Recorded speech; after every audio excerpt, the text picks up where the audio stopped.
Olá pessoal, tudo bem com vocês? Seja muito bem-vindo ao canal Espiritismo do Dia a Dia. Hoje nós vamos iniciar o estudo do livro intitulado Evangelho segundo o Espiritismo do capítulo 27, que recebe o nome de Pedi e Obtereis. Nesse capítulo, nós encontramos um subitem intitulado A Ação da Prece. Transmissão do pensamento. É sobre esse subitem que iremos fazer uma reflexão. De acordo com esse subitem, a prece é uma invocação, mediante a qual o homem entra, pelo pensamento, em comunicação com o ser a quem se dirige. Pode ter por objeto um pedido, um agradecimento, ou uma glorificação. Podemos orar por nós mesmos ou por outrem, pelos vivos ou pelos mortos. As preces feitas a Deus escutam-nas os espíritos incumbidos da execução de suas vontades, as que se dirigem aos bons espíritos são reportadas a Deus. Quando alguém ora a outros seres que não a Deus, falo recorrendo a intermediários, a intercessores, porquanto nada sucede sem a vontade de Deus. O Espiritismo torna compreensível a ação da prece, explicando o modo de transmissão do pensamento, quer no caso em que o ser a quem oramos acuda ao nosso apelo, quer no em que apenas lhe chegue o nosso pensamento. Para aprendermos o que ocorre em tal circunstância, precisamos conceber mergulhados no fluido universal, que ocupa o espaço, todos os seres, encarnados e desencarnados, tal qual nos achamos, neste mundo, dentro da atmosfera. Esse fluido recebe da vontade uma impulsão, ele é o veículo do pensamento, como o ar o é do som, com a diferença de que as vibrações do ar são circunscritas, ao passo que as do fluido universal se estendem ao infinito. Dirigido, pois, o pensamento para um ser qualquer, na terra ou no espaço, de encarnado para desencarnado, ou vice-versa, uma corrente fluídica se estabelece entre um e outro, transmitindo de um ao outro o pensamento, como o ar transmite o som. A energia da corrente guarda proporção com a do pensamento e da vontade. É assim que os espíritos ouvem a prece que lhes é dirigida, qualquer que seja o lugar onde se encontrem. É assim que os espíritos se comunicam entre si, que nos transmitem suas inspirações, que relações se estabelecem à distância entre encarnados. Essa explicação vai, sobretudo, com vistas aos que não compreendem a utilidade da prece puramente mística.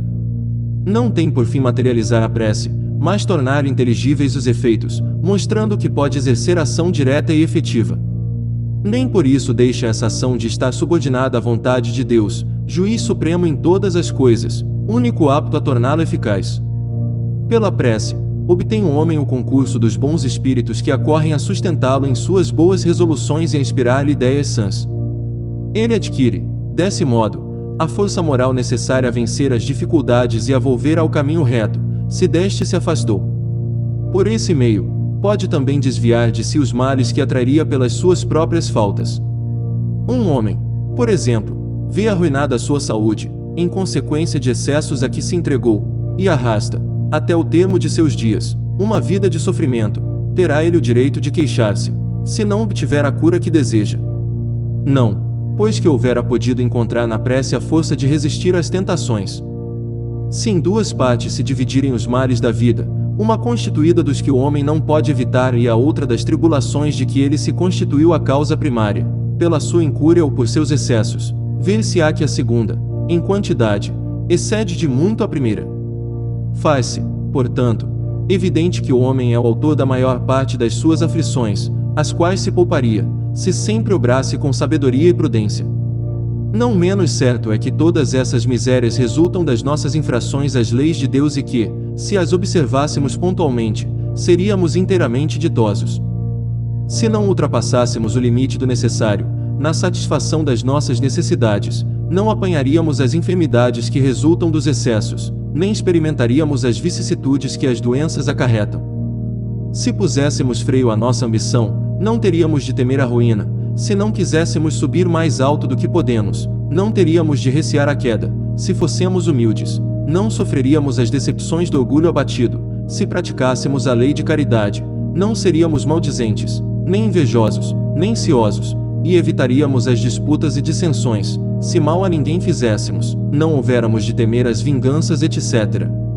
Admitamos que o homem nada possa com relação aos outros males, que toda prece lhe seja inútil para livrar-se deles. Já não seria muito ter a possibilidade de ficar isento de todos os que decorrem da sua maneira de proceder.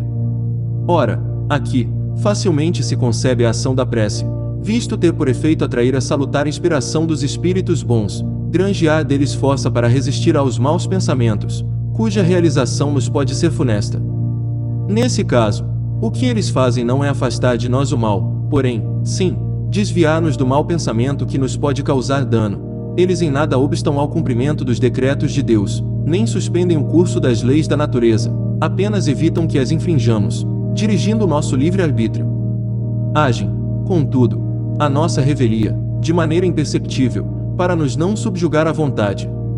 O homem se acha então na posição de um que solicita bons conselhos e os põe em prática, mas conservando a liberdade de segui-los ou não. Quer Deus que seja assim, para que aquele tenha a responsabilidade dos seus atos e o mérito da escolha entre o bem e o mal. É isso que o homem pode estar sempre certo de receber, se o pedir com fervor, sendo, pois, a isso que se podem, sobretudo, aplicar estas palavras: pedi e obtereis.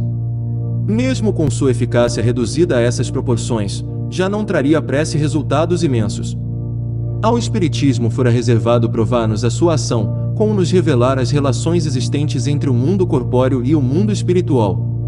Os efeitos da prece, porém, não se limitam aos que vimos de apontar. Recomendam-na todos os espíritos. Renunciar alguém à prece é negar a bondade de Deus, é recusar, para si, a sua assistência, e, para com os outros, abrir mão do bem que lhes pode fazer. Acedendo ao pedido que se lhe faz, Deus muitas vezes objetiva recompensar a intenção, o devotamento e a fé daquele que ora. Daí decorre que a prece do homem de bem tem mais merecimento aos olhos de Deus e sempre mais eficácia, porquanto o homem vicioso e mau não pode orar com o fervor e a confiança que somente nascem do sentimento da verdadeira piedade. Do coração do egoísta, do daquele que apenas de lábios ora, unicamente saem palavras, nunca os ímpetos de caridade que dão à prece todo o seu poder. Se compreende de tal modo que, por um movimento instintivo, a pessoa se recomenda de preferências às preces daqueles nos quais se percebe que a conduta deve ser agradável a Deus, porque são mais ouvidos. Por exercer a prece uma como ação magnética, poder-se-ia supor que o seu efeito depende da força fluídica.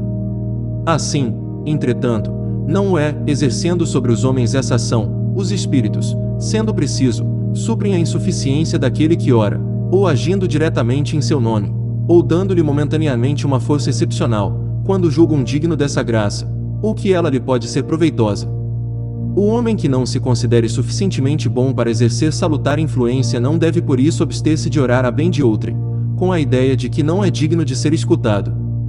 A consciência da sua inferioridade constitui uma prova de humildade, grata sempre a Deus, que leva em conta a intenção caridosa que o anima.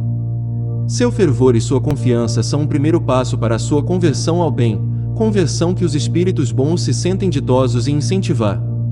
Repelida só é a prece do orgulhoso que deposita fé no seu poder e nos seus merecimentos e acredita ser impossível sobrepor-se à vontade do Eterno. Está no pensamento o poder da prece, que por nada depende nem das palavras, nem do lugar, nem do momento em que seja feita. Pode-se, portanto, orar em toda parte e a qualquer hora, a sós ou em comum.